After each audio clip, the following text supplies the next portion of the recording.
என ஈன்ற தந்தைக்கும் தாய்க்கும் மக்கள் இனம் என்ற தமிழ்நாடு தனக்கும் தினையளவு நலமேனும் பயக்குமெனின் செத்தொழியும் நாள் எனக்கு திருநாளாகும். நாட்டிற்காக இறந்தவருண்டு, நங்கைக்காக கூட பிரிந்தவருண்டு, பழிக்காக மாய்ந்தவருண்டு.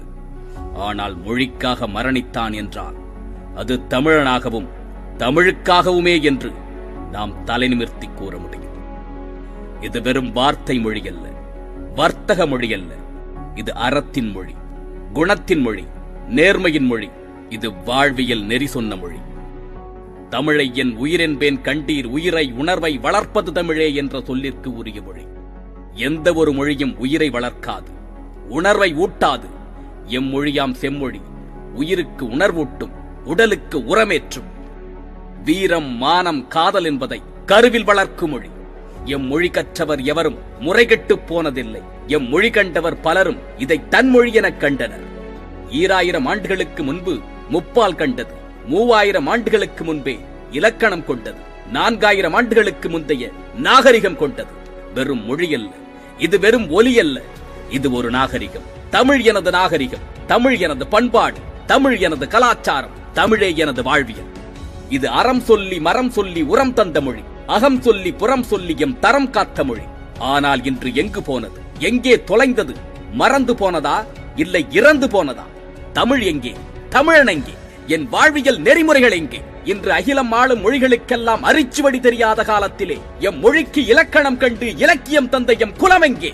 அறம் செய்ய விரும்பு ஆறுவது சினம் என்று அரிச்சுவடி சொல்லித் தந்த நம் பண்பாடு எங்கே? மரப்பாச்சி பொம்மையாயினும் அதற்கு மாறாப்பை போட்டு விளையாடு என்று சொல்லிக் கொடுத்த நம் கலாச்சாரம் எங்கே?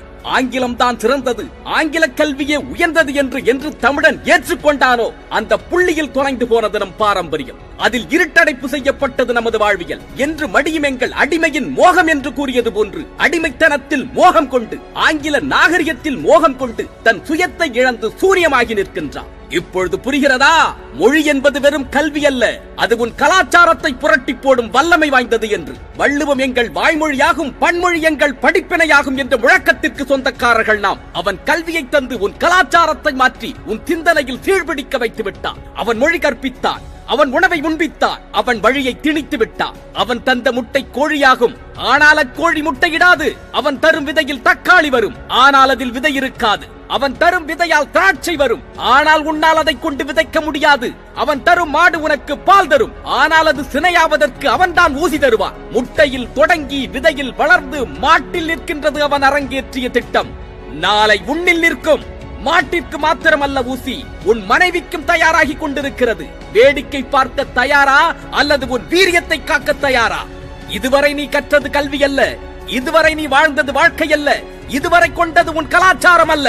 எங்கோ தொலைத்துவிட்டு நிற்கின்ற நம் கலாச்சாரத்தை இன்றே மீட்டெடுப்பதற்கு நம்மில் ஒவ்வொருவரும் ஒன்றுபடுவோம். தமிழன் என்பதில் பெருமிதம் கொள்வோம். தமிழ் வாழ்வியல் கொண்டு நலமுடன் வாழ்வோம். இத்தனை காலம் இருண்ட விழிகளை இயன்ற வரையில் திறந்து பார்த்து சுயத்தை இன்றே மீட்டெடுப்போம்.